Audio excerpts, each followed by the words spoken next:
He found a silver briefcase washed ashore by the sea and, not suspecting what was inside, decided to take it home. But when he opened the lid, everything around him seemed to freeze. What he saw inside changed his life forever. Subscribe to the channel and write in the comments where you're watching from. The morning after the storm arrived in a muted silver light. The wind that had howled through the night had died down to a low, steady sigh, and the air carried the heavy taste of salt and seaweed. Along the crescent of the beach, where the sand met the restless edge of the Atlantic, the world looked as if it had been turned inside out. Piles of kelp and tangled nets lay like the entrails of a great sea creature, and here and there, half-buried planks gleamed dark with moisture. The gulls had returned first, crying and circling, tearing at whatever the storm had cast up. Then came the people of the town, fishermen, scavengers, curious children, drawn down from their porches by the smell of wreckage and the promise of salvage. Among them moved Nathan Brooks, his boots sinking into the damp sand. The storm had kept him awake all night, each blast of wind drumming against his small house at the edge of the dunes. He had heard the rafters groan and had imagined his old boat, his only companion besides the sea, being torn from its moorings and smashed against the rocks. But when the dawn broke and he finally stepped outside, he saw that the little craft had survived, rocking wearily at the end of its rope like an old dog that had weathered another fight. The paint on her hull was blistered and the rope was frayed, but she still floated, and that was enough. Nathan was a large man, not tall but built solidly, his shoulders shaped by decades of pulling nets and lifting engines. His face was lined, darkened by sun and salt, his beard streaked with gray. The locals knew him as the man who never left the coast. He had been born here, had fished here all his life, and though the younger men sometimes laughed at his stubborn ways, they came to him when their engines failed or when the currents shifted and the fish disappeared. There was something steady about him, something of the tide itself, predictable, patient, unyielding. That morning he walked along the shoreline inspecting the aftermath. The sea had taken and given in equal measure. One neighbor's skiff had vanished completely, while another's crab traps lay scattered like broken ribs across the beach. A young couple from town were already filling a wheelbarrow with driftwood and bits of rope. Nathan nodded to them as he passed, his eyes scanning the horizon, drawn again and again to the dull shimmer where the surf rolled back and forth over the sand. The storm had been fierce, one of the worst in years, and the tide had climbed higher than anyone remembered. It had ripped open the dunes in places, exposing layers of wet clay and old roots. To Nathan, that meant the sea had secrets to reveal. Every storm did. Sometimes it was pieces of lost boats, sometimes the bones of a whale. Once, long ago, a storm had brought in a crate of old bottles that fetched good money at the market. You never knew. The air smelled of diesel and salt. His boots left deep prints that filled quickly with water. He moved carefully, scanning for anything worth saving. A good length of rope, a buoy, a piece of metal that could be useful. Around him, the town stirred to life. He could hear laughter somewhere down the beach, the scrape of a shovel against a crate, the steady thud of waves breaking. The sea had always been both giver and thief, and the people here had learned to live with that truth. But for Nathan, the ocean was something more intimate, almost personal. It had taken his son years ago, swallowed him whole on a calm afternoon when no one expected danger. Since then, Nathan had spoken less, smiled less, but he had never left the shore. He believed that the sea, in its own time, might one day give something back. He was thinking of his son that morning when he noticed the glint of metal. It caught his eye from far down the beach, a flash of silver where everything else was dull gray and brown. At first, he thought it was a can or a piece of hull plating, but as he drew closer, he saw that it was rectangular, half buried in sand, the edges softened by salt, but still unmistakably man-made. He crouched, brushing away the wet grit with his thick fingers. The object was a case, a suitcase or something like it, made of brushed aluminum, the kind that once might have belonged to a pilot or a businessman. 2 latches, both corroded but intact, gleamed faintly beneath a crust of salt. No name tag. No markings except a small series of numbers engraved near the handle. 486M. Nathan glanced around. No one else seemed to have noticed it. A few of the younger fishermen were farther down the beach, arguing over a broken engine cowling. The rest were busy scavenging near the dunes. The case was lodged deep, the tide having pushed it into the sand with force.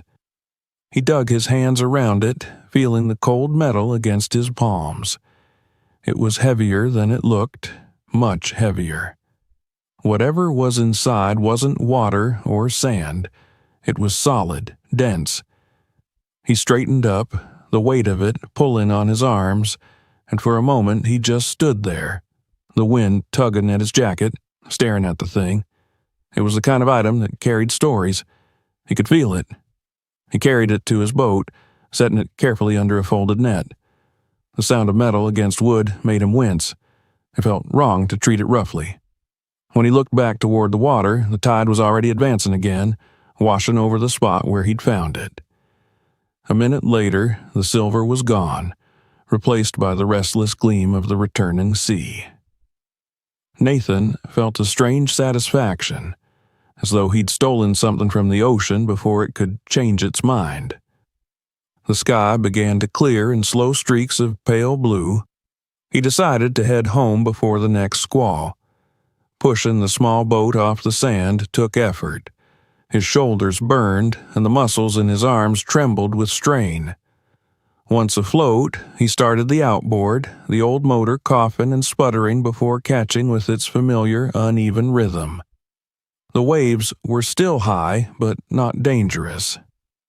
He steered toward the inlet, where the narrow channel wound between the rocks and led to the quiet lagoon beyond.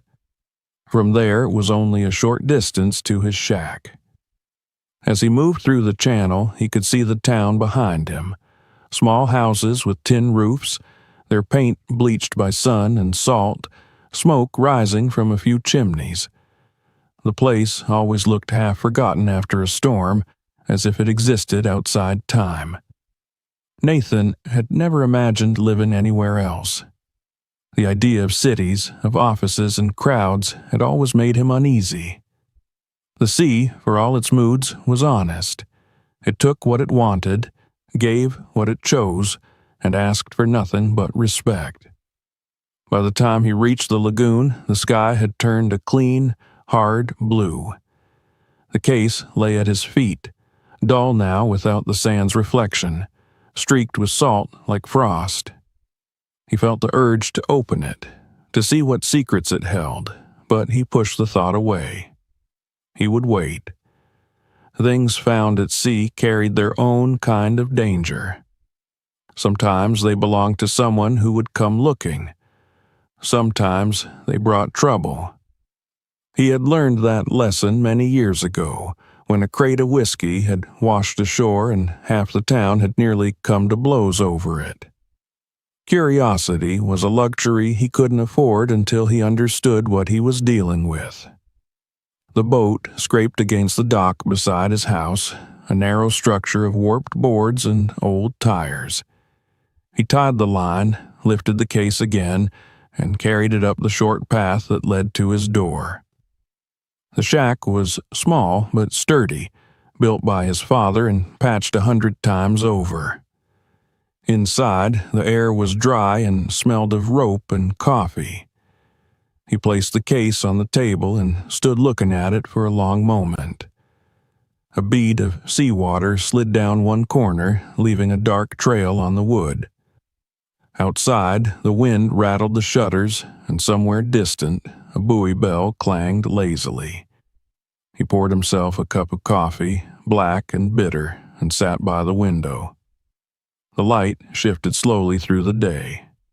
He could hear voices from the beach now and then, laughter carried by the wind, but they felt far away. The case seemed to draw all the attention in the room, as if it had a gravity of its own.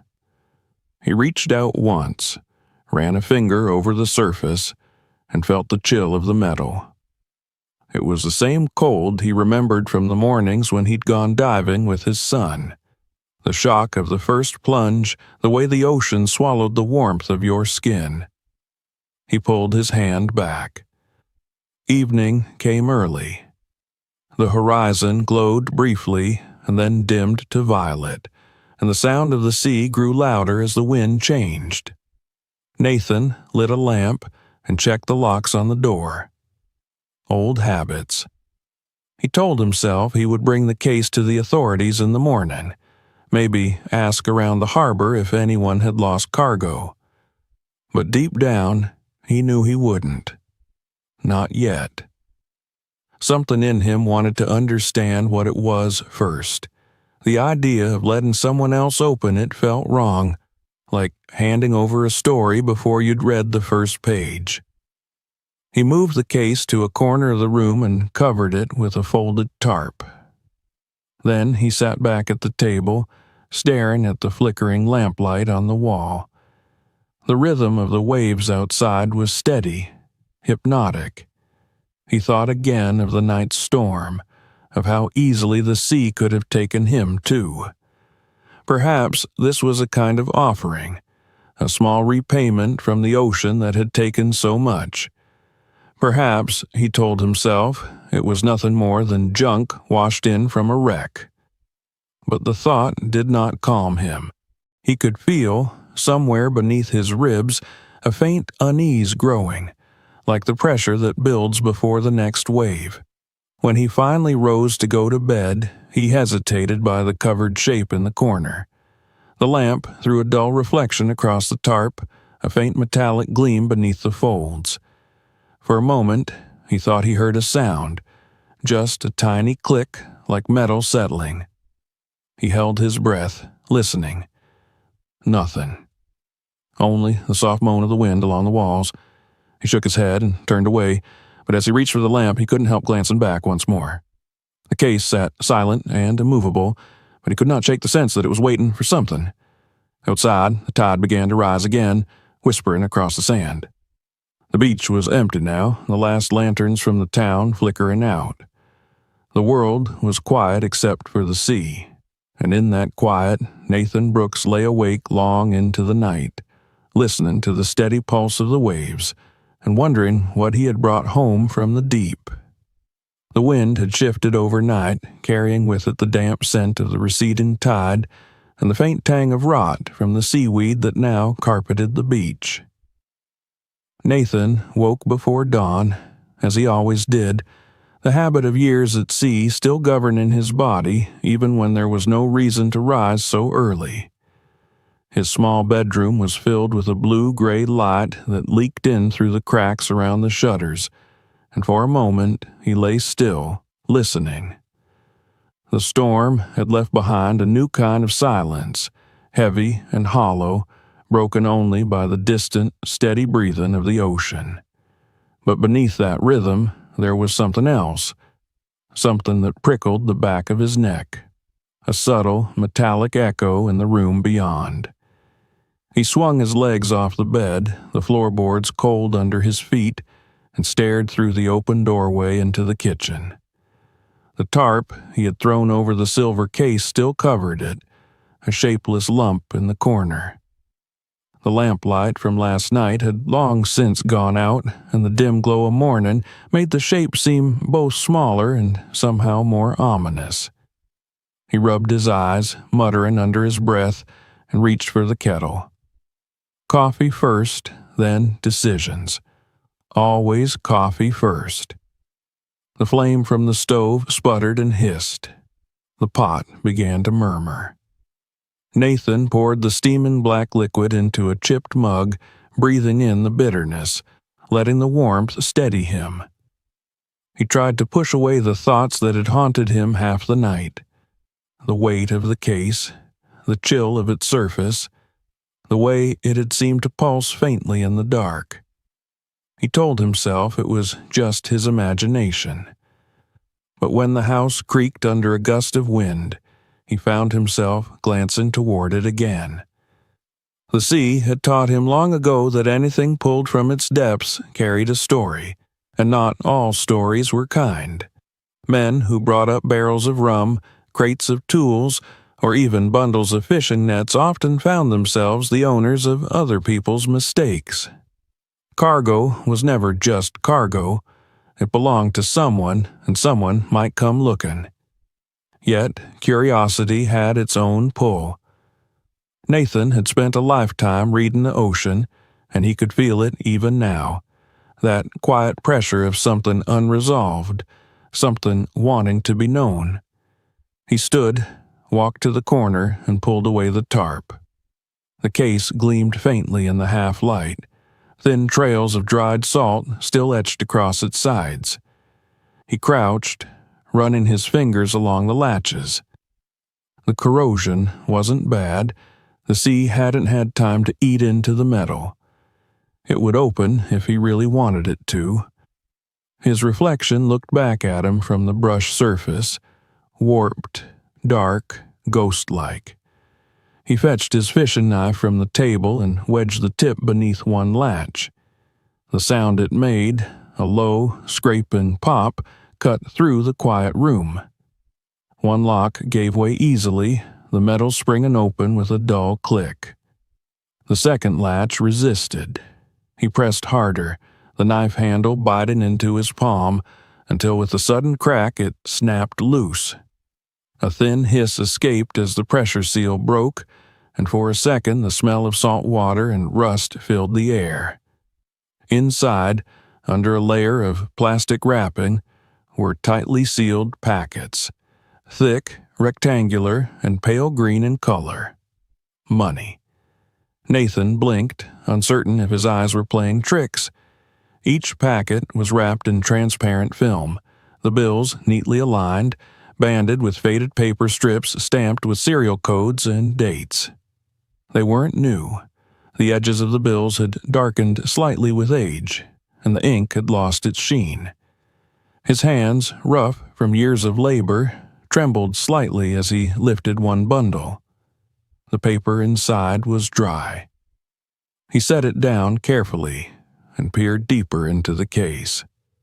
Beneath the layers of currency lay a smaller metal box, darker in color, its edges rubber-sealed and its lid locked by a small digital keypad.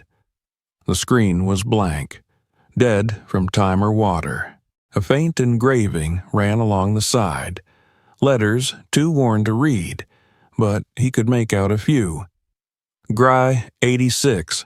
It looked military or perhaps industrial. Whatever it was, it did not belong on a small-town fisherman's table. Nathan leaned back in his chair and stared at it all. The bundles, the box, the sheer impossibility of it. He felt a strange heat behind his ribs, part fear, part wonder. In all his years walking these beaches, he'd never found anything like this. Driftwood, wreckage, bits of junk, those were common enough, but this was something that could change everything.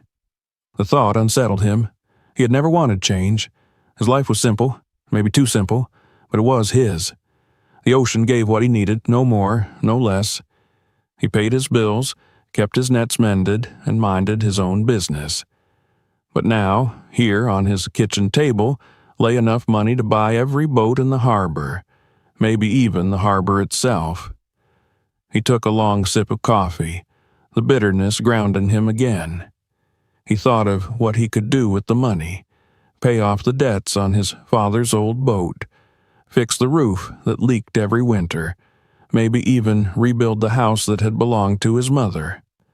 But almost as soon as the thought formed, another followed, the one that reminded him that nothing found in the sea came without a price. The small metal box caught his attention again. He touched the keypad with a calloused fingertip. The surface was cool, almost icy.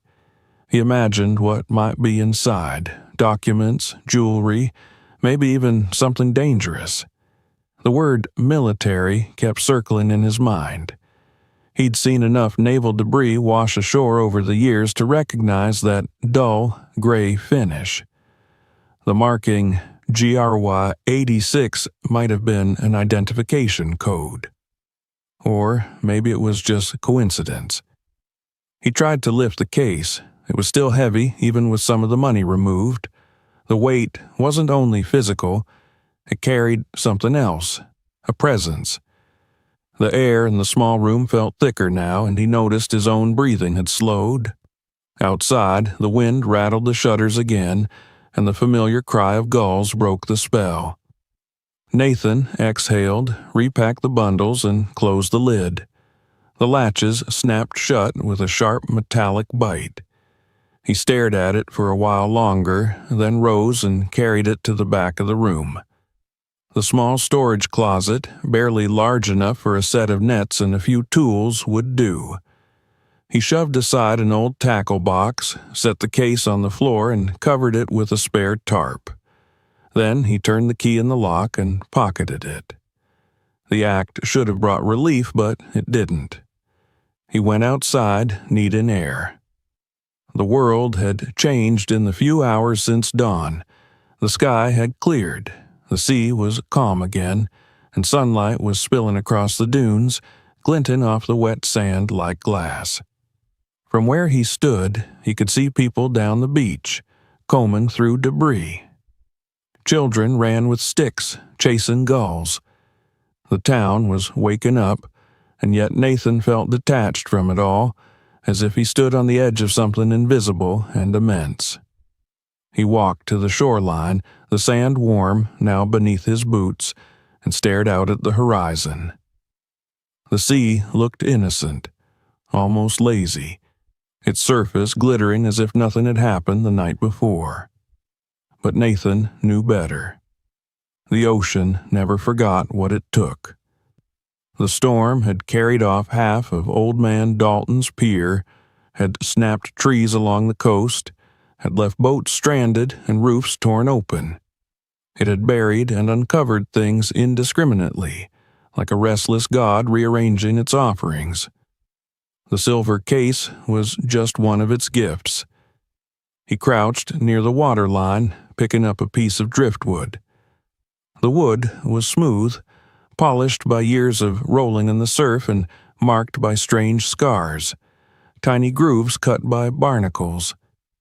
He turned it over in his hands, thinking. Once, when his boy was small, they had walked this same stretch of beach after a summer storm. His son had been fascinated by the shapes of driftwood, the odd patterns that nature left behind. The sea's handwriting, he had called it.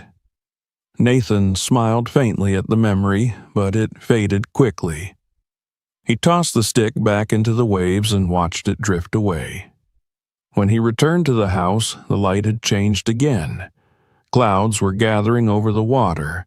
Not another storm, not yet, but a warning that the calm would not last. The smell of salt was stronger. Nathan lit the lamp on the table and sat for a long time without moving.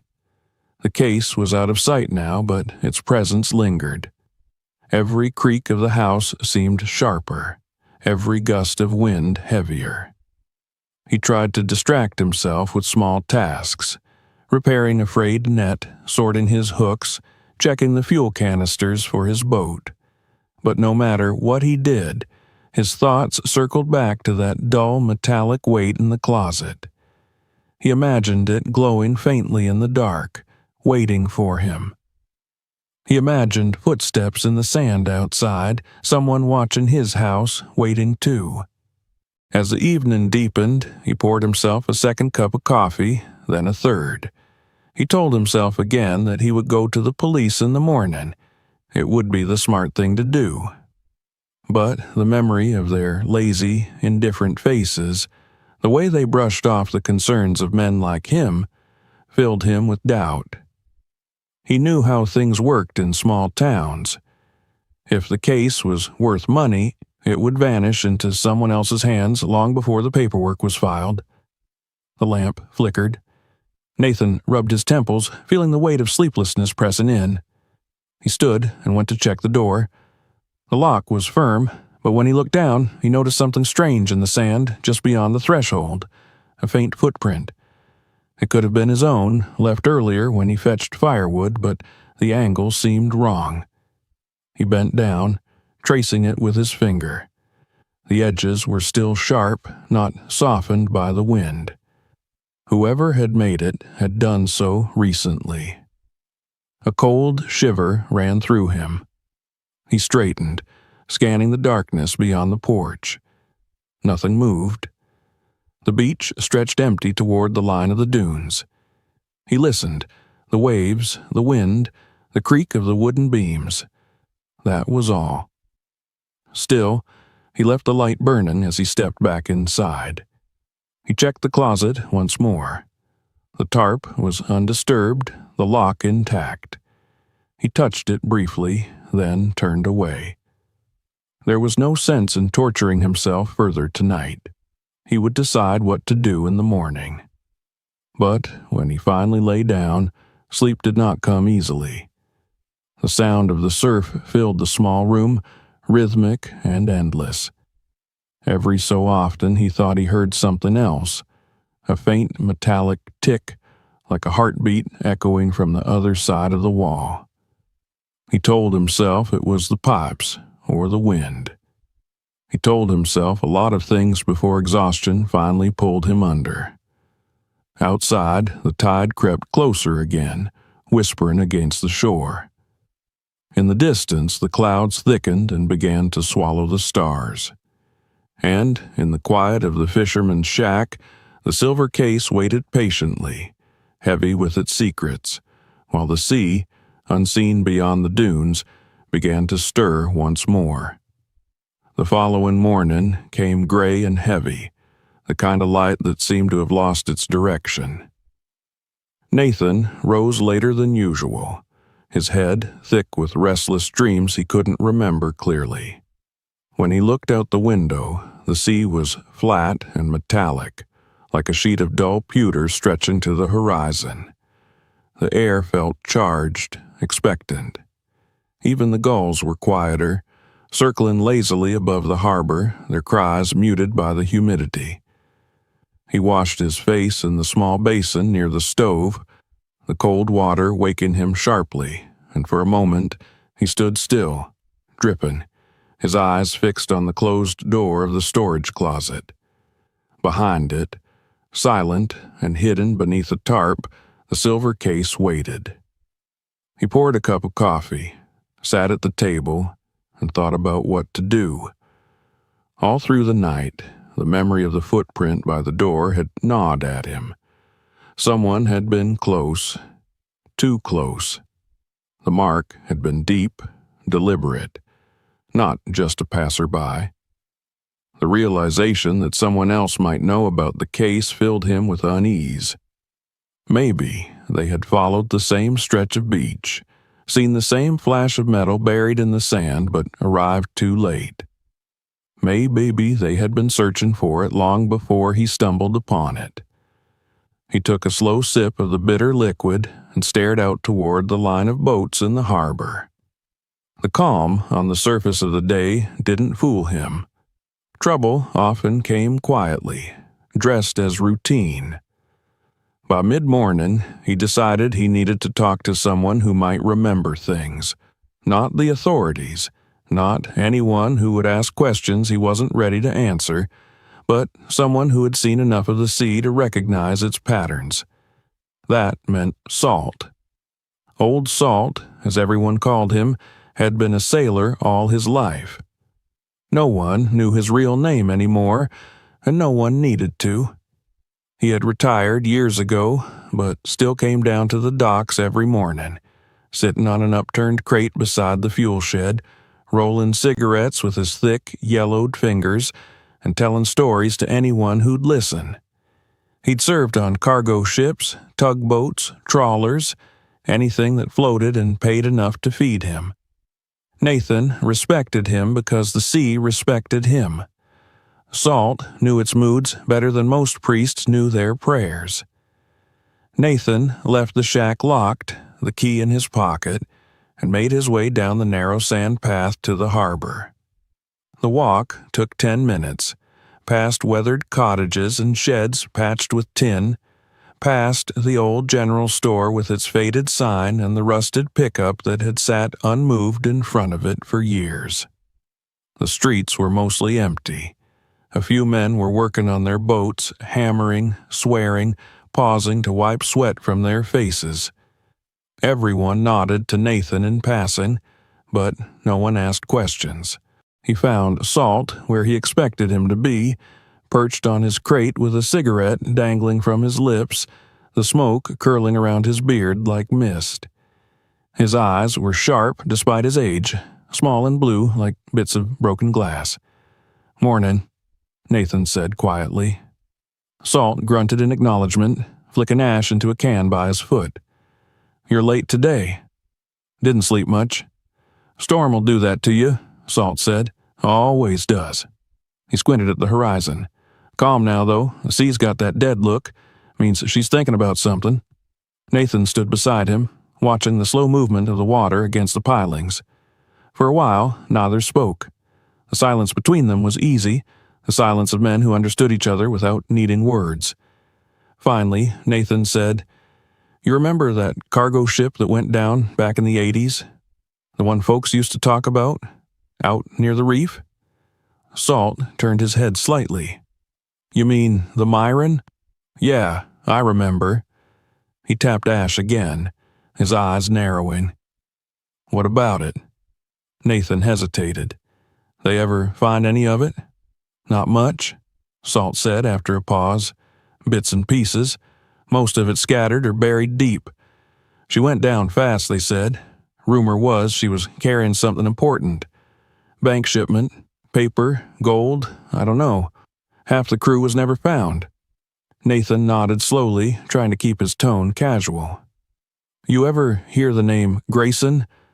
Salt frowned, thinking. "Grayson?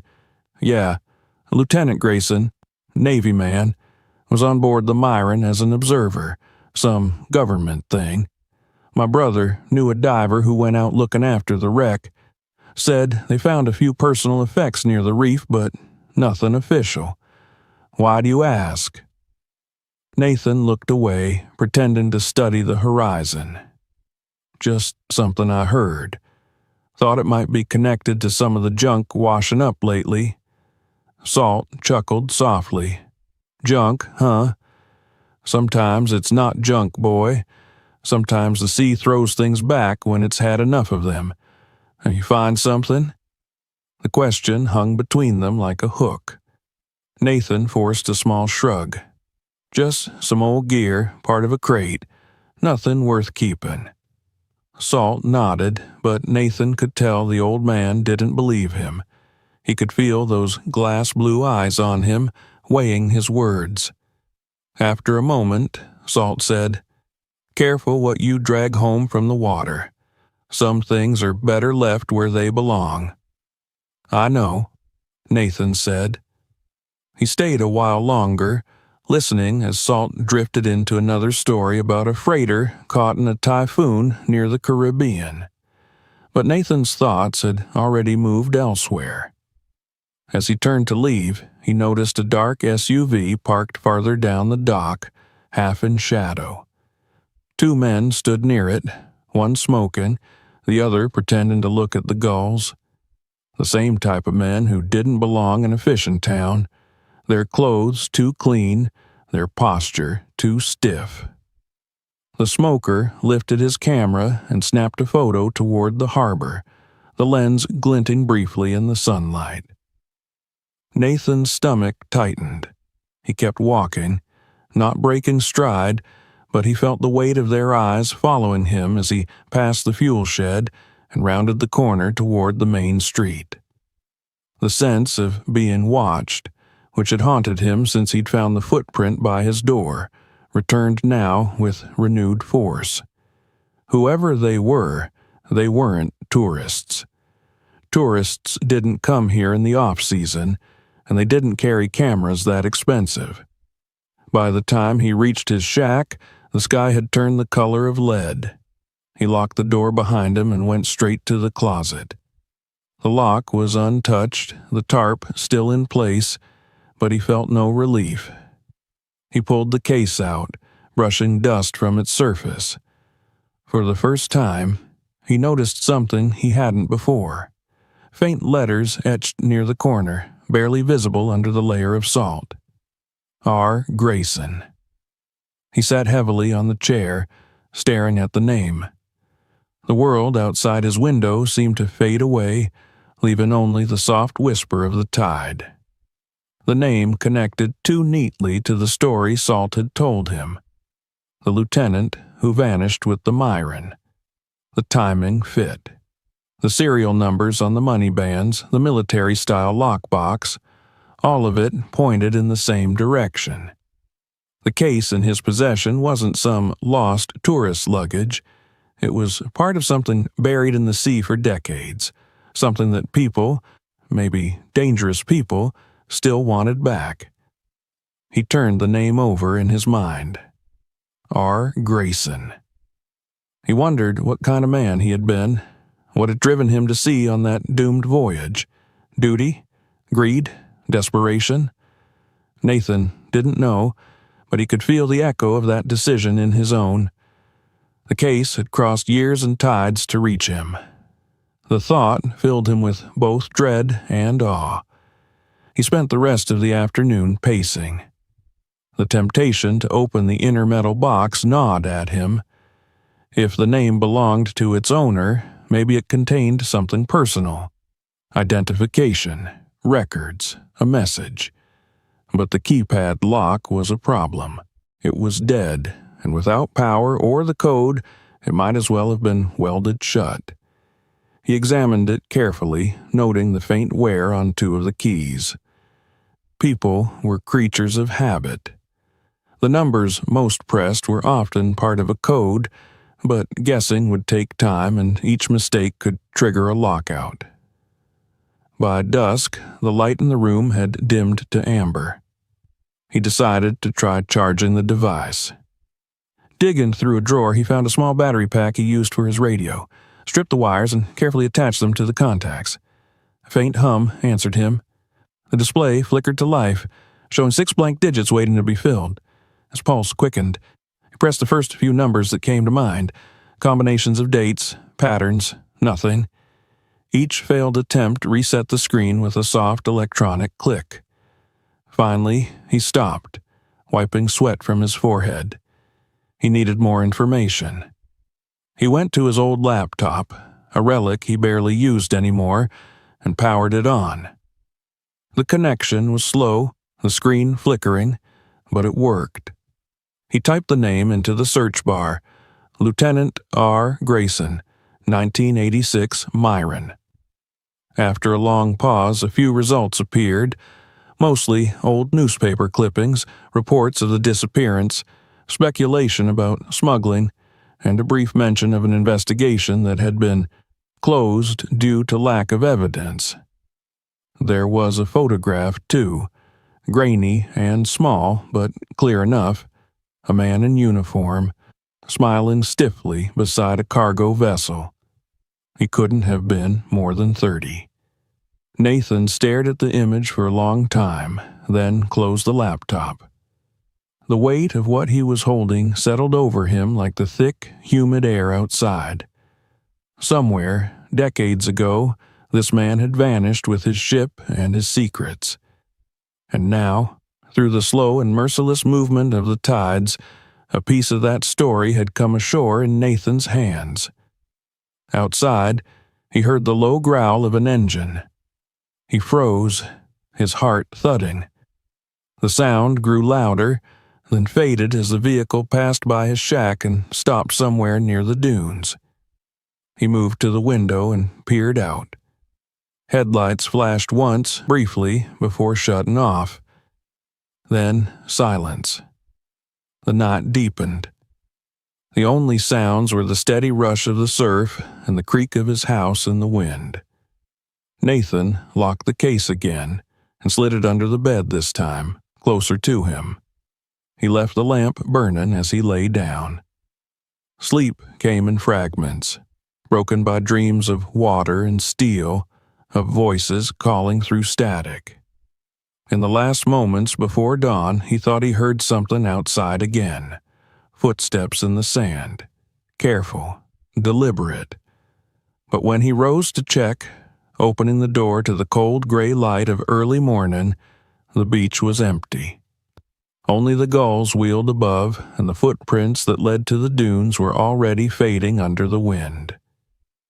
Nathan stood there for a long time, the ocean stretching before him like an unfinished sentence, the name Grayson echoing in his mind. Somewhere behind that horizon lay the wreck of the Myron, and the rest of the story he had now become a part of. And somewhere inland, unseen, the men in the dark SUV were watching, waiting for their chance to reclaim what the sea had reluctantly given up. The morning broke with a thin, colorless light that seemed to drain the world of warmth. Nathan woke to the sound of the waves gnawing at the shore and the faint creak of his house shifting under the wind. He lay there for a moment, listening, waiting for the uneasy quiet that followed to tell him if anyone was outside. But there was nothing except the dull thud of the sea and the restless tapping of loose boards against the wall. The memories of the night before clung to him. The headlights near the dunes, the slow, deliberate sound of footsteps fading into the sand. The image had stayed in his mind like a bruise. Someone had been there. Of that he was sure. Someone who knew exactly where to look. He rose and went through the familiar motions of lighting the stove and boiling water for coffee, though his movements were slower, more deliberate. His eyes flicked constantly toward the window. Beyond the thin glass, the beach stretched empty and pale. The tide had retreated, leaving long wet streaks where the surf had clawed at the sand. Everything looked calm, but Nathan had learned long ago that calm was a liar. After breakfast, he decided to check the shoreline again. It wasn't paranoia, it was instinct. The sea was restless, and when men came looking for what it had hidden, they left traces, just like storms did. He stepped outside, his boots sinking slightly into the damp sand, the morning air sharp and cold against his face. The wind carried the scent of brine and seaweed, mixed with the faint, oily tang of fuel from the harbor. He scanned the dunes first. Nothing. The marks from last night's tires were still faintly visible near the ridge, half erased by the breeze. Someone had indeed driven there, stopped for a while, and then gone. He followed the faint ruts with his eyes until they disappeared into the scrub. Whoever it was, they had been careful. But they hadn't counted on the fisherman's eyes. He had spent a lifetime reading the sea, learning to spot the slightest shift in current or color, the kind of attention that could make the difference between a full net and an empty one, or between life and death when the weather turned. He knelt and touched the sand. It was cold and smooth where the tires had pressed deep. The tracks were fresh. He stood again, his jaw tightening. Back inside, the house felt smaller than before, as if the walls were closing in. The case under his bed was more than an object now. It was a presence. He could feel it even when he wasn't looking at it, as though it breathed with its own rhythm. He sat at the table, the old wooden chair creaking under his weight, and rubbed his temples. He needed to know what was inside the metal lockbox. The name Grayson haunted him. If he could understand what the man had been carrying, maybe he could understand why strangers were suddenly prowling around his property. He waited until the sun had climbed higher, then went to his tool shed. From an old drawer he took a few small pieces of wire, an old battery, and a pair of pliers. He'd worked with enough electronics on his boat radios to know a little about circuits. Maybe it would be enough. The thought of tampering with something that might belong to the government, or worse, made his stomach tighten, but ignorance was worse. Ignorance could get him killed. Back inside, he cleared the table and set the lockbox down. The keypad's surface was scratched and dull, the small screen lifeless. He connected the wires to the contacts, adjusting the current from the battery until a faint spark flickered. Then the screen came to life, glowing a weak green. 6 digits blinked across it, waiting for an answer. He studied the buttons, the faint smudges of oil and wear. 2 of them, 3 and 8, had more shine than the others. People often reused familiar combinations, birthdays, years. The ship Myron had gone down in 1986. He tried 038686. Nothing. Then 863086. Again, nothing. He sat back, exhaling slowly. The lock reset, the faint hum dying. He needed a clearer head. Standing, he crossed to the window for air. Outside, the light had changed, the sky darker now, streaked with high clouds. Down by the beach, he saw a figure near the line of rocks. It was too far to make out details, just a dark silhouette bending as if searching through the sand. Another scavenger, maybe. But something about the stillness of the movement bothered him. He stood there, watching. The figure straightened, turned toward his house, and for a heartbeat Nathan thought their eyes met, even at that distance. Then the person moved away, walking along the water's edge, and disappeared behind a dune. He waited a long time before sitting back down. The hum of the lockbox still hung in the air. He forced himself to focus. Maybe there was another way to open it.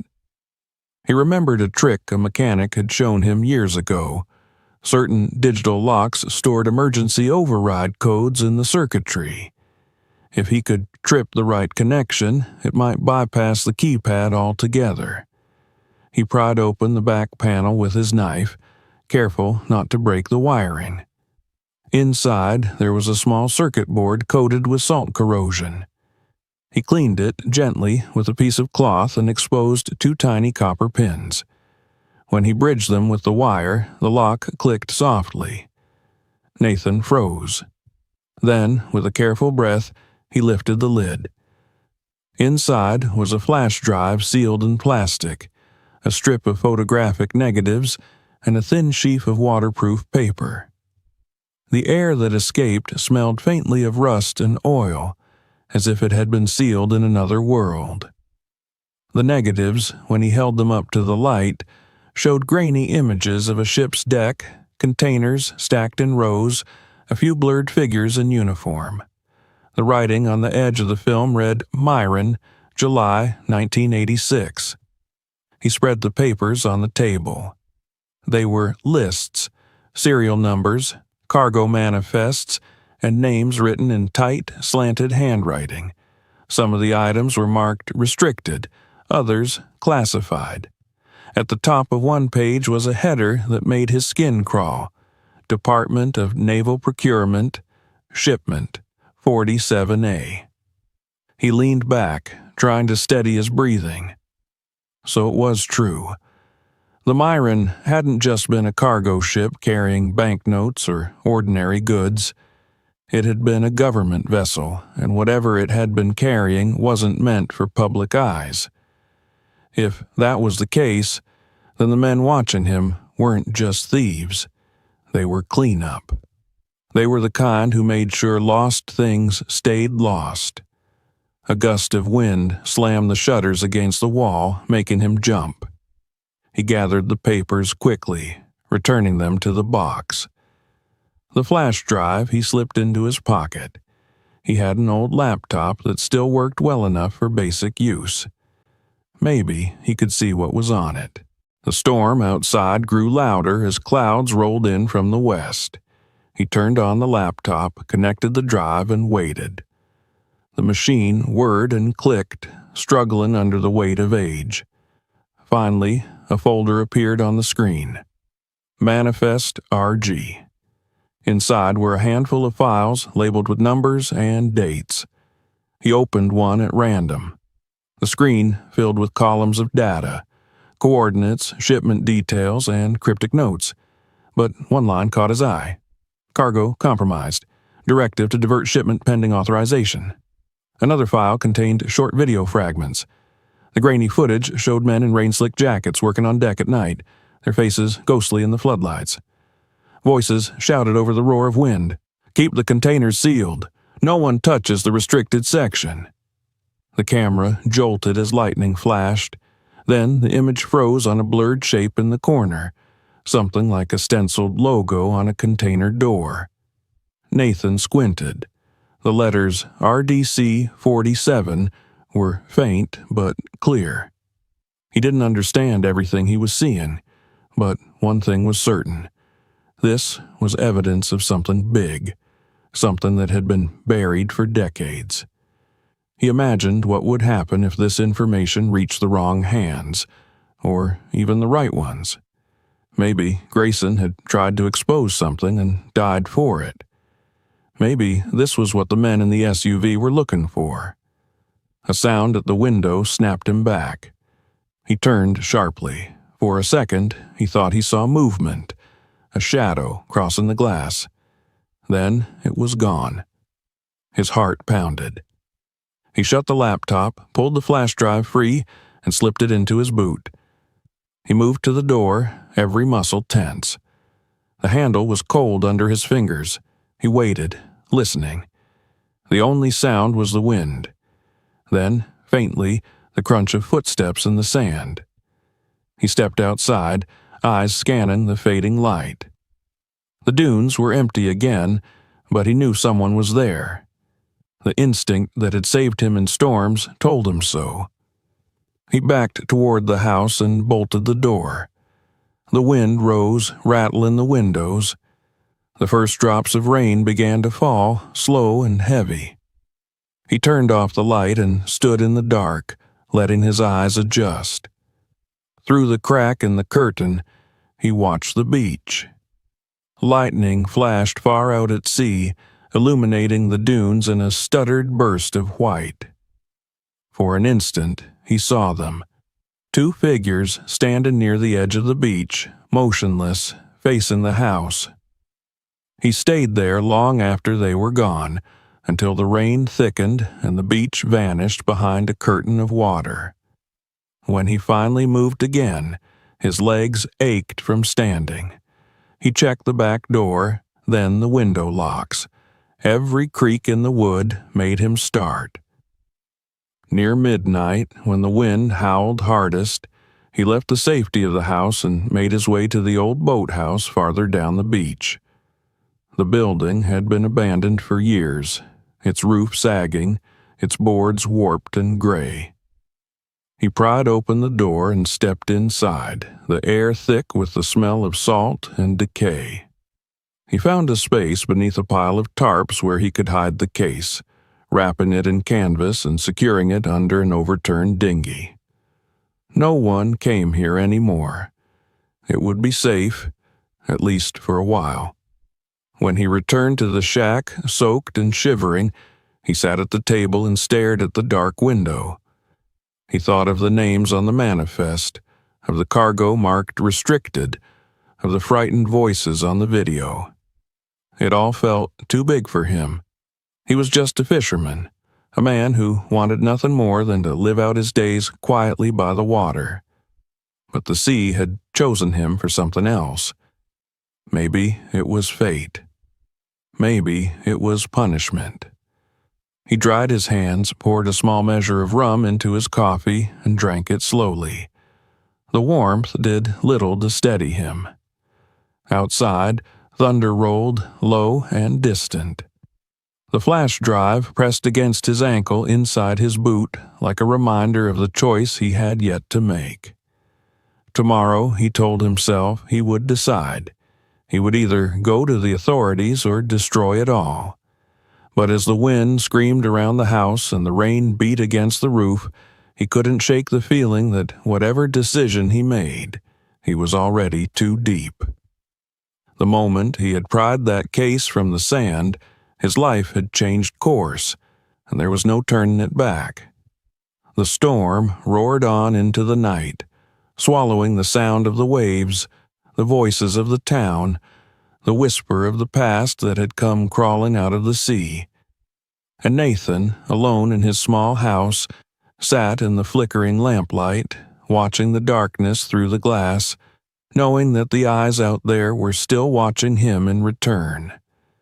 Morning came slowly, peeling away the storm's darkness in thin gray layers.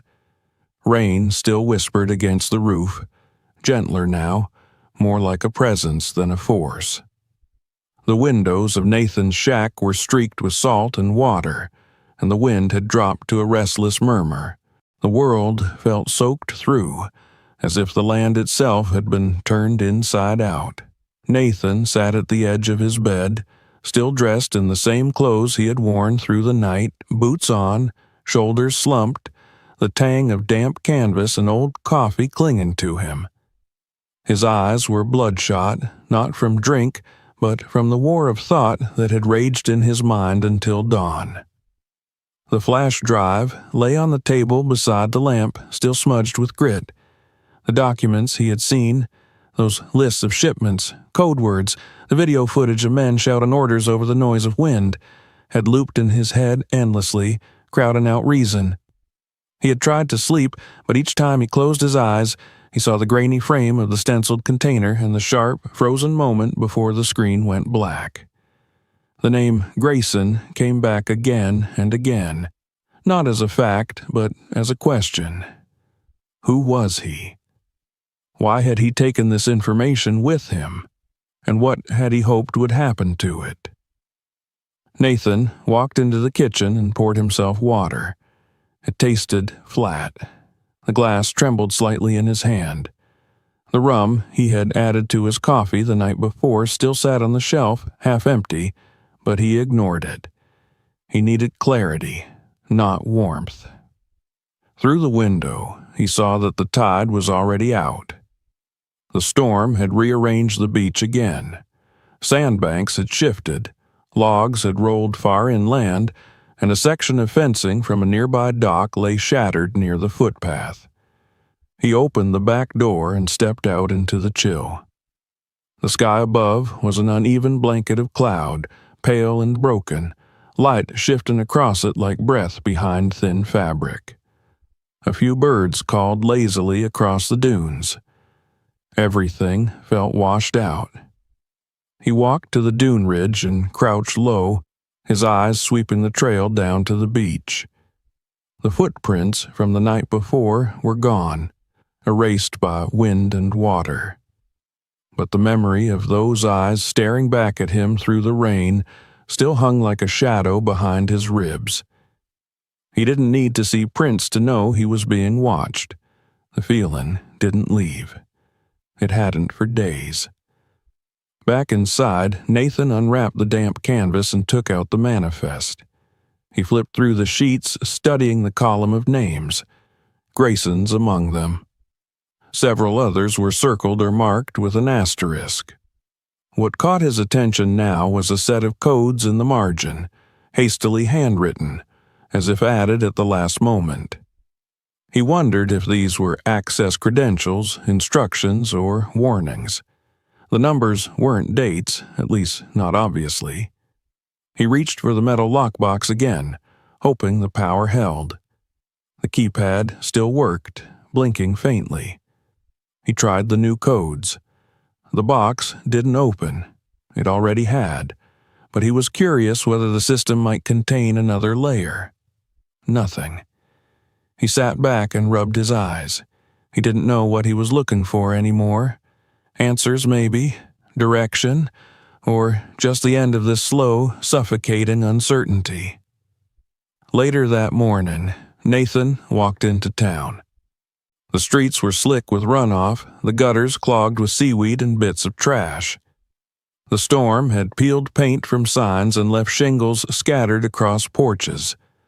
At the harbor, a few men were pulling nets out of the water, their movements slower than usual, like everything had been dulled by what the storm had left behind. He passed the general store, then crossed to the sheriff's station on the edge of the square. The building was squat and nondescript, a leftover from another era. He stood across the street for several minutes, staring at the front door. Through the glass, he could see a man inside, broad-shouldered in uniform, leaning over a desk, talking to someone out of sight. Nathan's mouth went dry. He took a step forward, but then froze. On the wall inside, beside the sheriff's bulletin board, hung a framed photograph of community events, a few officers shaking hands with out-of-town guests. One of the faces in the photograph stopped Nathan cold, the man from the SUV, clean-shaven, pale-eyed, with a smile that didn't touch his eyes. In the photo, he wore no jacket, no gun, just a blazer and a tag that read, Regional Consultant, Coastal Security Task Force. Nathan turned away. He walked briskly, hands in his pockets, not looking back. His heart pounded with a slow, hard rhythm that had nothing to do with exertion. Whatever this was, it went deeper than old wreckage and buried cargo. The man in the SUV wasn't an outsider. He had connections here. Maybe had them all along. By the time Nathan returned home, the sky had begun to clear in ragged patches, sunlight breaking through in weak shafts that made the wet sand glisten. But inside him, the weight only grew heavier. His thoughts felt sharper now, angrier, like driftwood drying after a storm. The dream of keeping the case hidden until he could figure it out was gone. Someone else already knew. Someone powerful enough to stand in a sheriff's office and smile for the camera. In the small front room of his shack, Nathan sat at the table and opened a leather-bound logbook, his fishing ledger, old and weathered, filled with handwritten notes, weather patterns, and observations about the tides. It had been his father's once. Nathan flipped to the back, where he had long ago used the blank pages to jot down odd things, reminders, thoughts, scraps of poetry he never shared. He took a pen and began to write. Not everything, not yet, but enough. He described the case, the documents, the names. He recorded the codes from the margin, the contents of the flash drive, the timestamp on the video. He wasn't sure who he was writing it for. Maybe for himself, maybe for whoever found the shack if he disappeared. But the act of writing calmed him. It turned chaos into lines and sentences. It gave the storm a voice. When he finished, he tore out the page, folded it neatly, and slid it into a sealed envelope. On the front, he wrote a name, Everett Langston. Everett was an old friend of his father's, now a retired Marine radio operator living 2 towns north. The man didn't trust officials, didn't use cell phones, and had once told Nathan that secrets sent over water traveled straighter than those sent over wires. He stepped outside and walked to the mailbox, but paused. If he mailed it here, it might never leave the post office. Instead, he turned and walked down the beach until he reached a stretch of shoreline far from the public path. There, he buried the envelope beneath a flat stone near the base of a weathered dune, the same place he used to hide spare keys. It would wait there, quietly, until he needed to retrieve it, or until someone else did. That night, Nathan couldn't eat. He heated a tin of soup, but left it untouched. The wind had returned, not fierce, but full of teeth. The shutters clicked against their hinges, and the firewood snapped loudly in the stove. He kept the lights low and the flash drive on a string around his neck, hidden beneath his shirt. Near midnight, he heard the sound again, tires on sand, slow and deliberate. He rose and moved to the window. The SUV. It stopped at the foot of the trail, same as before, but this time no one stepped out. The engine idled, lights off. Nathan stood there in the dark, heart thudding, fingers curled around the edge of the curtain. After several minutes, the engine revved once, then the vehicle backed away and vanished down the road. He didn't sleep. He sat up until dawn, the flash drive in his hand, watching the window as the sky lightened and the tide returned once again to wash the world clean. In the morning, he made his decision. He would not give the case to the sheriff. He would not give it to men in suits pretending to be helpful. He would go straight to someone who could expose the truth, someone outside this town, outside its politics. Maybe a journalist. Maybe a sailor with nothing left to lose. He didn't know yet. But the moment had passed for silence. He began packing a small bag, just enough for one night. The flash drive, the original papers, the negatives. The rest he buried in the same place as the envelope. The case itself he would take with him, hidden in a tarp, under fishnets, as if it were a part of his usual gear. The sea had brought this story to him, and now, perhaps, it was the sea that could help him carry it where it needed to go. He glanced at the framed photo of his son on the shelf, sunburned and smiling on the day they had gone fishing before everything changed. Nathan nodded to the boy in the picture. "I'll do this right," he said aloud, his voice rough with mourning. The sea murmured in reply, distant and steady, as if it had been waiting all along for him to choose. Nathan waited until the sky turned that familiar greenish-gray, the way it always did before a real storm, not a passing squall, but the kind of weather that shifted the coastline and left behind new maps in sand and water. The wind had changed again, coming in harder off the water, whistling through the eaves of the shack like a warning. Clouds layered over the sea like slate shingles, heavy and uneven, and the gulls had vanished. He'd lived too long by the ocean not to recognize the signs. It was coming, and it would be brutal. He had made his choice the day before, or maybe it had been decided for him the moment he pulled that silver case from the wet sand. There was no more time for hesitation. Whoever was watching him wasn't going to wait much longer. The way the SUV had lingered at the base of the dune, headlights off, engine rumbling low, it hadn't been curiosity. It had been calculation.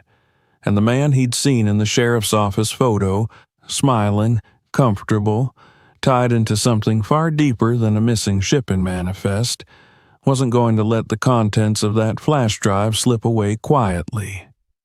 Inside the shack, Nathan moved methodically, packing the last of what he needed. The flash drive, now on a leather cord around his neck, rested flat against his chest beneath his shirt. The small pile of documents, the manifests, the list of names, the photo negatives, he wrapped in waxed cloth and sealed with string, then tucked it into the bottom of a canvas duffel. The silver case itself, its latches secured and outer surface rubbed clean of salt crust, he wrapped tightly in tarps and netting. It looked, from a distance, like nothing more than a bundle of crab pots or old tackle. He stepped outside, dragging the bundle behind him in the cart he used for hauling gear to the boat. The wheels creaked against the sand, the wind pushing at his back. As he climbed the trail over the dune, he paused once to look out over the water. The sea looked angry already. Long swells rolled in from the horizon, whitecaps feathering their edges. Far out, the sky and water blurred together in a smear of steel and cloud. No one else was on the beach. The entire stretch of shore was his and the ocean's alone. Down at the dock, his boat rocked harder than usual against its moorings. The boards groaned underfoot as he moved, but he'd reinforced them last season, and they held. The boat was old, battered from years of salt and storms, but still seaworthy. He checked the engine, tightened the ropes, and stowed the bundle beneath the bench at the stern. Above, the clouds lowered like a lid. The world was holding its breath.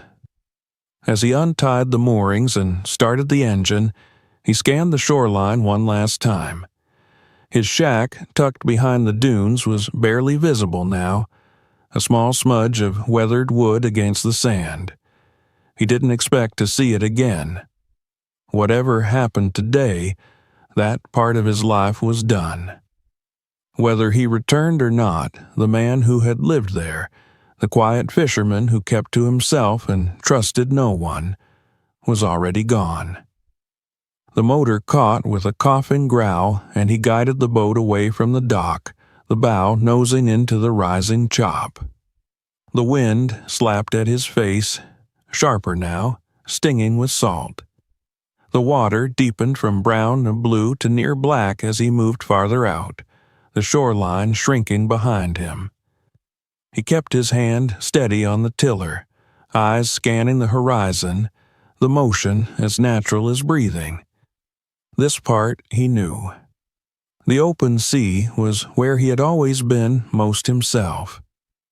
He navigated toward a series of submerged rocks about a mile offshore, a place where the current split and eddied, a natural trench that the locals knew to avoid unless they were dropping traps.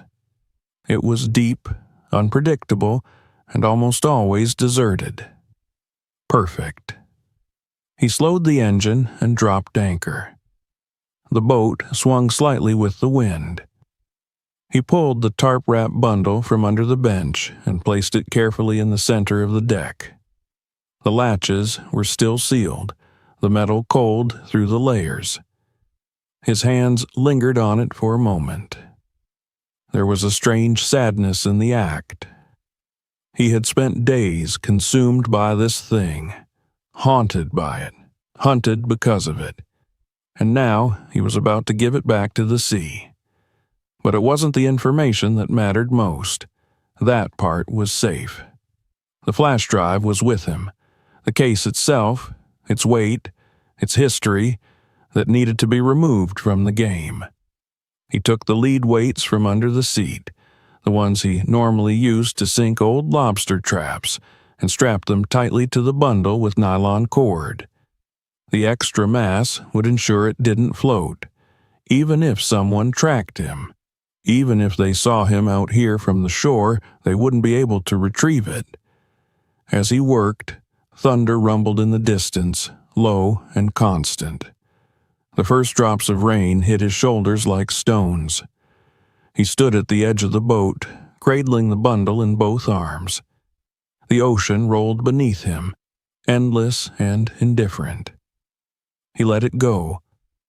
The splash was loud in the silence, louder than he expected. The case vanished instantly into the water, pulled down by the weights, leaving behind only a widening circle of ripples. Nathan stood there, watching the sea close over it. The wind whipped his coat, the rain now steady. Somewhere beneath him in the shifting dark, the ocean took it back. But he wasn't done.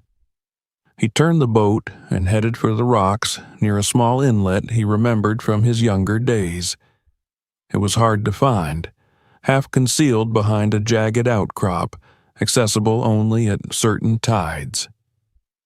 Years ago, he and his son had once anchored there to avoid a sudden squall. It had seemed like a hiding place then. It still was. He reached the narrow passage and guided the boat into the inlet. The water was calmer here, shielded from the full force of the storm, but the wind still moaned through the rocks like a warning. He killed the engine and tied off to a stone cleft. Then he took the wax-sealed bundle of documents and flash drives and placed them in a dry bag. From his pack, he pulled a bottle, a thick green glass bottle he'd found after a hurricane 5 years earlier, and had kept for no reason he could explain. He slipped the flash drive and one of the negatives inside, then sealed it with melted wax and wrapped it in canvas. The note he'd written the day before, the one he had buried near the dune, he now copied again by hand and rolled into a second bottle. He placed both inside an old crab trap and secured the lid. Then he lowered the trap gently into the water at the edge of the rocks, weighting it just enough so it would sink, but not too deep. If the tide shifted right, the current would carry it along the shore toward the next town north, where Everett Langston lived. He stood there for a long moment, the trap gone from view, the water calming again. He had done what he could. The evidence would travel now, out of his hands. If Everett found it, and if Everett still had the will to raise hell the way he used to, then maybe the story would survive. Maybe the truth would reach the surface. Maybe Grayson's name would mean something again. He climbed back into the boat and started the engine. As he turned to leave the inlet, movement on the horizon caught his eye. A dark shape. A boat. Larger than his, sleek and fast, cutting across the water from the direction of the harbor. Nathan's jaw clenched. It was them. He throttled up, pushing the engine harder than he usually dared. The old motor roared, and the bow lifted as he surged forward into open water. The wind howled around him now, the rain lashing in horizontal sheets. Behind him, the other boat accelerated. He didn't think. He just moved.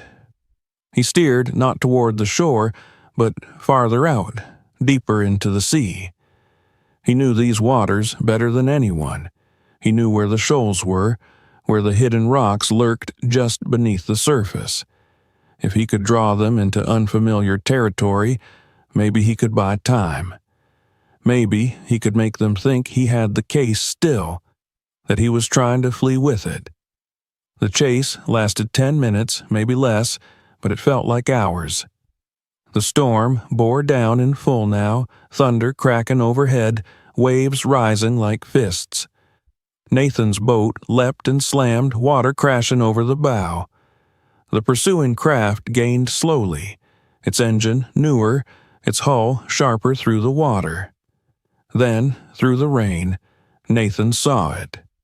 The outcropping near Deadman's Teeth, a jagged reef that split the sea in two. He veered hard, cutting into the narrow channel he'd used only once before. His boat slipped through, barely missing the rocks. The other vessel followed. There was a screech of metal, a sudden plume of spray, and a crack like lightning hitting stone. Nathan looked back just in time to see the bow of the pursuing craft shudder and lift, scraping hard against the reef. The hull jerked sideways, stalled, and the motor sputtered into silence. One of the men on board stood at the bow, gesturing furiously, but the other was trying to restart the engine. The current had them now, pulling them sideways. Nathan didn't wait to see more. He looped wide around the far edge of the reef and turned back toward shore. The wind still howled and the rain still poured, but he felt a strange calm settle over him. The silver case was gone, buried in the cold dark. The evidence had been cast into the current, carried toward someone who might understand. And the men who hunted him were trapped behind him, mired in a place only the sea knew how to punish. By the time he reached the harbor, the sky had begun to lighten behind the clouds. The storm still raged, but its heart had passed. He tied off at the far end of the dock behind a rusted fishing barge and slipped away through the shadows. No one saw him return. His shack was empty when he entered, and he sat at the table, dripping, exhausted, the storm still whispering against the windows. For the first time in days, he felt no fear, only silence. The sea had taken back what it wanted, but it had left him something else. Resolve, a name, and a voice inside that said the story wasn't over yet. The following weeks passed in a strange blur, the memory of the storm and the chase blending with everyday life, yet leaving Nathan's mind restless. He returned to his routine on the water, tending nets and checking traps, repairing his small boat and mending sails. But the normal rhythms of fishing could not drown the constant hum of what had happened. The ocean, once a source of calm and predictability, had become a keeper of secrets. Every wave that broke against the dock seemed to carry whispers, the pulse of something vast and older than the town itself. Nathan moved through his days with a quiet alertness, every glance toward the horizon reminding him of the silver case sinking beneath the surface, and the trap with the flash drive and documents sent into the current toward Everett Langston. The knowledge that the evidence was now traveling without him was both a relief and a weight he could not place aside. The town had returned to a semblance of normalcy, or at least as much as a small coastal village could after the storm. Fishermen repaired their boats, the market reopened, and children ran along the shore collecting debris for fires. Nathan, however, moved among them with a certain distance, careful not to attract attention. The incident had changed him, and he knew it. He avoided the old dockside cafe where locals gathered because he couldn't bear casual conversation about what had washed ashore. They might have spoken of driftwood and lost crates, but the truth of the case, of what he now carried in memory, could not be shared with anyone, not yet, not ever, unless the right hands came along. One morning, weeks later, Nathan received a signal that the ocean's currents had done their work. He was at the far end of the beach, checking traps, when a small vessel appeared at the horizon, moving slowly, purposefully. It was a commercial trawler, unusual for this stretch of water, with nets already deployed. Curious, he watched as the crew pulled in a heavy trap, the kind used for lobsters or crabs, but his eyes were drawn immediately to the green glass bottle that protruded from the tangle of nets. Its seal was intact, its wax slightly softened from the water but otherwise pristine. Nathan's heart thudded in his chest. This was it. The messages, the flash drive, the documents, they had arrived where he had intended. He hurried down to the water's edge, waves lapping against his boots, and helped guide the trap safely to shore. The crew, seeing his approach, waved him back initially, but Nathan's familiarity with the beach and the handling of the net quickly earned their reluctant cooperation. Together, they lifted the contents onto the sand. Nathan carefully removed the bottle from the trap, checking it for any damage. The wax was intact, the cord secure. He pried open the seal with his knife, extracting the rolled papers and the flash drive. For the first time in weeks, he felt the weight of the situation lift slightly. The evidence was no longer entirely in his hands, yet it was still within reach of those who could act. Nathan examined the notes first.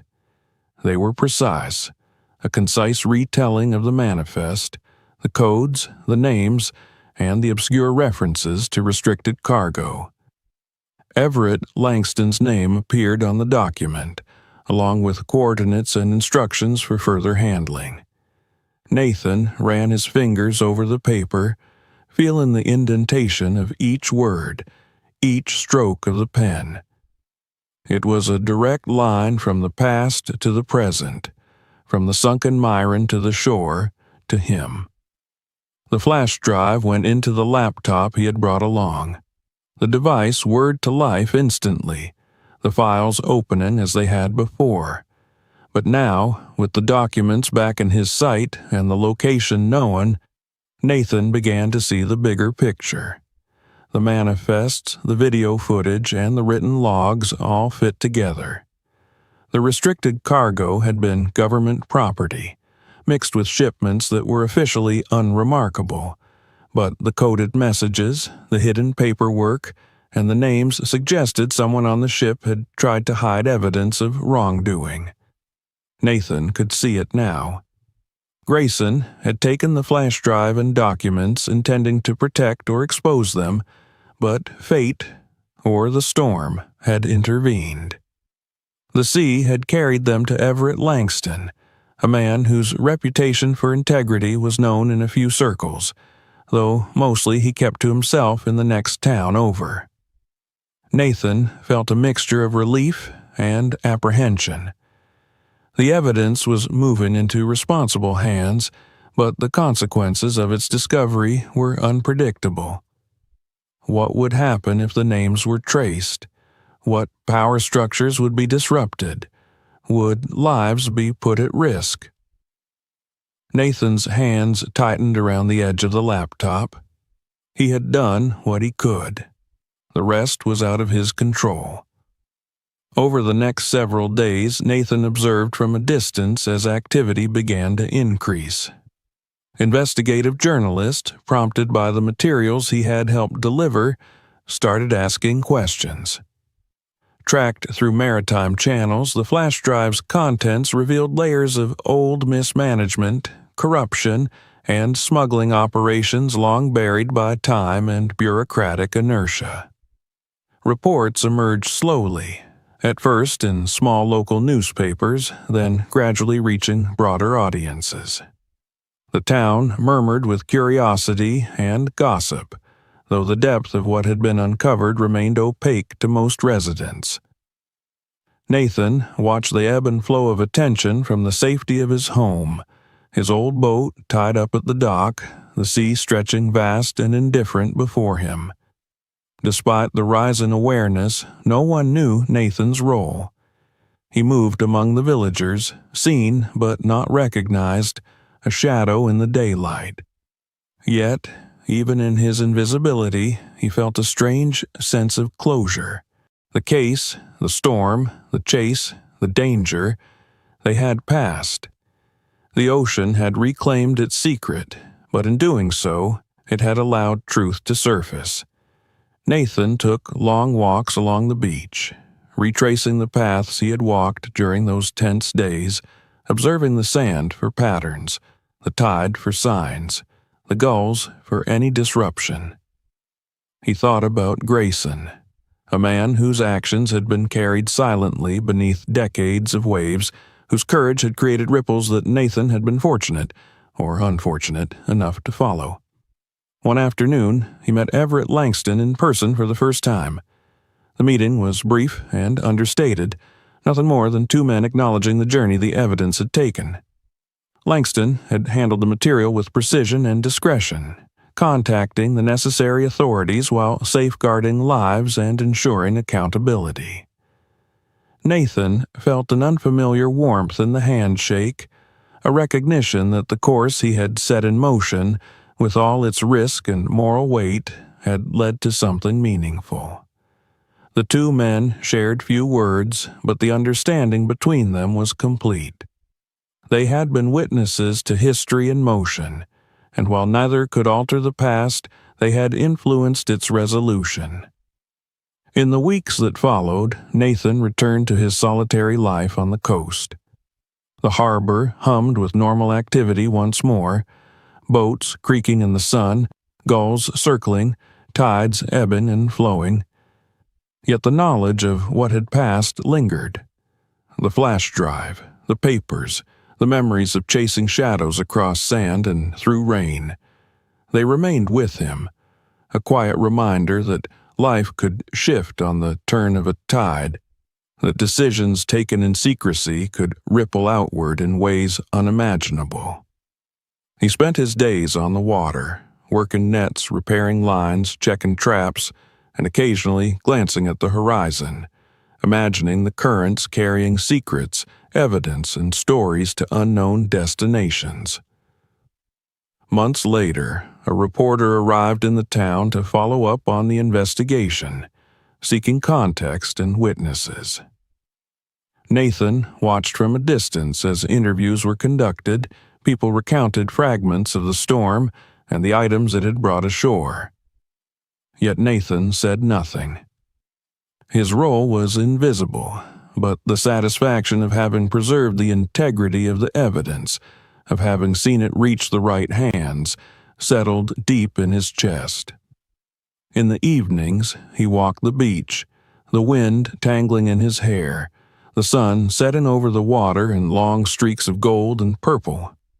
He imagined Grayson somewhere, watching or remembering, a man long gone but whose courage had traveled decades to reach him. Nathan thought about the future, uncertain but strangely lighter. The ocean had given him a story, had tested him, had taken the burden away in its own time. He would return to the water again and again, as he always had. The sea, eternal and indifferent, held its mysteries close, yet occasionally released one into the hands of those willing to take responsibility for it.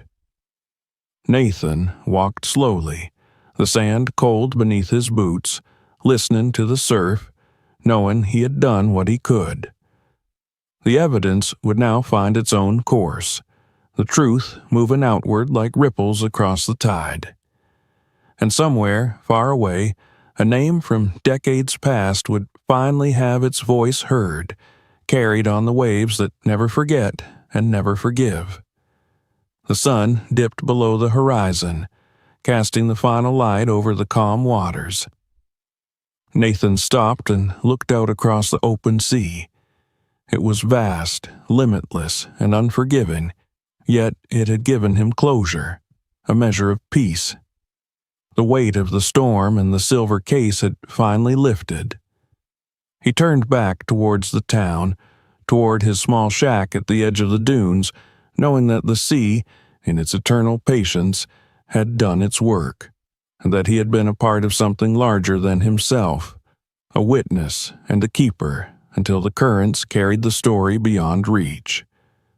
And as the waves broke along the shore, soft and persistent, Nathan understood the truth that had guided him through the fear, the danger, and the storm. Sometimes the sea gives back what it has taken, and sometimes the smallest actions ripple farther than the mind can measure, leaving echoes that travel across years, across towns, and across generations, carrying with them the quiet power of integrity, courage, and patience. If you enjoyed this story, make sure to hit that subscribe button and turn on the notification bell so you never miss our next thrilling adventure. There's plenty more mysteries, shocking discoveries, and life-changing secrets waiting for you in our upcoming videos. Don't forget to watch our other videos and see what unbelievable stories the sea and the world has in store. And if this story gave you chills, make sure to share this video with your friends so they don't miss out on the action.